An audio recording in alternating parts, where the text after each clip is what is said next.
Welcome to true 9 news. Kadapa జిల్లా వ్యాప్తంగా చదువు పేరుతో వేల లక్షల కోట్ల రూపాయలు దోచుకుంటున్న వారిపై చర్యలు తీసుకోకుండా విద్యాశాఖ అధికారులు నిద్రమత్తులో ఉన్నారని శనివారం కడప నగరంలోని ఎస్ఎఫ్ఐ కార్యాలయంలో ఎస్ఎఫ్ఐ జిల్లా కార్యదర్శి వీరపోగు రవి అన్నారు. వీరపోగు రవి, ఎస్ఎఫ్ఐ జిల్లా ప్రధాన కార్యదర్శి. ఈరోజు ఏదైతే మన కడప జిల్లాలో ఉన్నటువంటి ప్రైవేట్ మరియు కార్పొరేట్ విద్యా సంస్థలు విపరీతంగా పుస్తకాల పేరుతో, అడ్మిషన్ల పేరుతో అక్రమ అడ్మిషన్లు ప్రారంభిస్తూ పాఠశాలలు ప్రారంభించక ముందే ఈరోజు ఈ యొక్క లక్షల వేల రూపాయలు దోపిడీకి గురి చేస్తున్నారు. దీనిపై నుంచి విద్యార్థుల తల్లిదండ్రులపైన చాలా భారం పెరిగి ఈరోజు చదువుకు దూరం అయ్యేటువంటి పరిస్థితి కనిపిస్తూ ఉంది. ఈరోజు ఇన్ని జరుగుతున్నా కూడా ఇన్ని దోపిడీ అరికట్టాలని చెప్పేసి మేము ఎస్ఎఫ్ఐగా కోరుతా ఉన్నా కూడా, అనేక ఉద్యమాలు చేస్తున్నా కూడా ఈరోజు జిల్లాలో ఉన్నటువంటి విద్యాశాఖ అధికారులు నిద్రమత్తుల నుంచి రావడం చెప్పేసి మేము ఒకటే హెచ్చరిస్తున్నాము.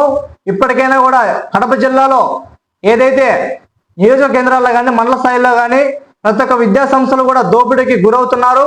విద్యార్థులు దీనివల్ల చాలా భారం పెరిగి చాలా బాధపడుతున్నారు. విద్యార్థులు వాళ్ళ యొక్క తల్లిదండ్రులు ఈరోజు రోజు పనివారి పోయి ఈరోజు పిల్లలు చదువుకోవచ్చు ఉద్దేశం కలుగుతా ఉంది. కానీ విద్యా సంస్థల దగ్గరికి వెళ్తే వేల రూపాయలు, లక్షల రూపాయలు కట్టమని చేస్తూ, లేకపోతే మీకు అడ్మిషన్ అని చెప్పేసి మొక్కని చెప్తున్నారు. అంటే ఈరోజు మన కడప జిల్లాలో చదువును వ్యాపారంగా పెట్టుకొని కోట్ల రూపాయలు సంపాదించుకొని ఈరోజు అన్యాయానికి గురవుతున్న విద్యా సంస్థల పైన చర్యలు తీసుకోమని చెప్పేసి మేము భారత విద్యార్థి ఫెడరేషన్ ఎస్ఎఫ్ఐ కడప జిల్లా కమిటీతో మేము ఒకటే డిమాండ్ చేస్తున్నాము. ఈరోజు ప్రధానంగా ప్రైవేట్ విద్యా సంస్థలు అయితే మరియు ఈరోజు పుట్టగొడుగులాగా అనేక ప్రాంతాల్లో, అన్ని మండల స్థాయిలో కానీ ఎక్కడ పడితే అక్కడ పాఠశాలలు నిర్మించుకుంటూ దోపిడీకి గురవుతున్నారు. అదేవిధంగా ఈరోజు కడప నగరంలో ముఖ్యంగా ఈరోజు నారాయణ చైతన్య వంటి ఒక్కొక్క బ్రాంచులుగా సంవత్సరానికి 5-6 బ్రాంచులుగా ఏర్పడి ఈరోజు నారాయణ చైతన్య సంబంధించి అయితే ఈరోజు 11 బ్రాంచులు, నారాయణ సంబంధించి 5 నుంచి 10 సంఖ్యలో పెరిగి ఈరోజు ఈ యొక్క కడప నగరంలో ఉన్నటువంటి పేద విద్యార్థుల దగ్గర వాళ్ళ రక్తం పీడించు, వాళ్ళ తల్లిదండ్రుల యొక్క రక్తం పీడిస్తున్నటువంటి పరిస్థితి కనిపిస్తా ఉంది. ఇప్పటికైనా మేము ఒకటే ముక్కుసూటిగా ఎస్ఎఫ్ఐగా మేము తెలియజేస్తున్నాం.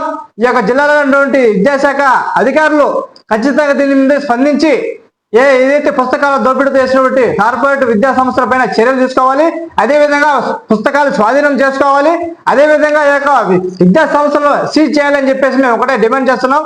లేని పక్షంలో రేపటి నుంచి భవిష్యత్తులో ఖచ్చితంగా కూడా ప్రతి ఒక్క నియోజక కేంద్రాల్లో, మండల స్థాయిలో కూడా ఖచ్చితంగా మా ఎస్ఎఫ్ఐ నాయకత్వం తనిఖీ చేసి ఏదైతే అక్రమాలకు పాల్పడుతున్నటువంటి ఈ యొక్క సంస్థలను ఖచ్చితంగా అడ్డుకొని ఆ యొక్క దోపిడీ అరికట్టని చెప్పేసి మేము ఒకటే పోరాడతామని చెప్పేసి తెలియజేస్తూ, అదేవిధంగా ఈ రాష్ట్రంలో అనేక విధాలుగా ఈ యొక్క మా ఎస్ఎఫ్ఐ నాయకత్వంతో కూడా ప్రతి ఒక్క ఇన్స్టిట్యూట్ దగ్గరికి వెళ్ళి ఈరోజు అడ్డుకోవడం జరుగుతుంది.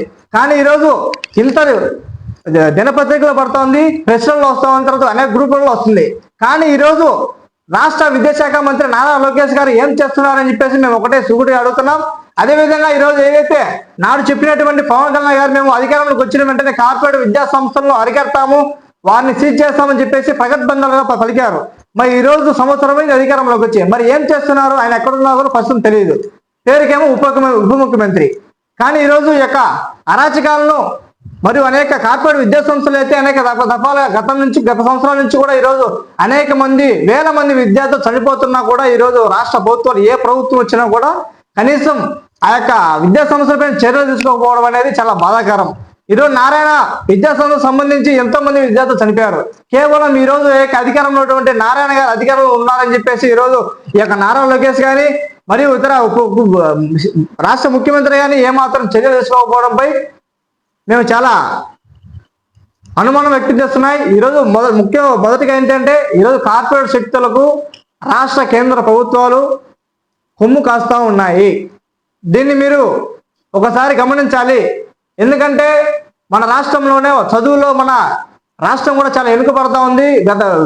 ఈ విధంగా కేవలం మీ యొక్క రాష్ట్ర ప్రభుత్వాలు చేస్తున్నటువంటి ఇలాంటి లోపాలే తప్పక మరొకటి లేదు. ఇప్పటికైనా కూడా రాష్ట్ర విద్యాశాఖ మంత్రి కానీ మరియు జిల్లాలో ఉన్నటువంటి విద్యాశాఖ అధికారులు కానీ ఇప్పటికైనా స్పందించి ఈ యొక్క దోపిడీని అరికట్టాలని చెప్పేసి, లేని పక్షంలో పెద్ద ఎత్తున ఆందోళనకు దిగుతామని చెప్పేసి మేము డిమాండ్ చేస్తూ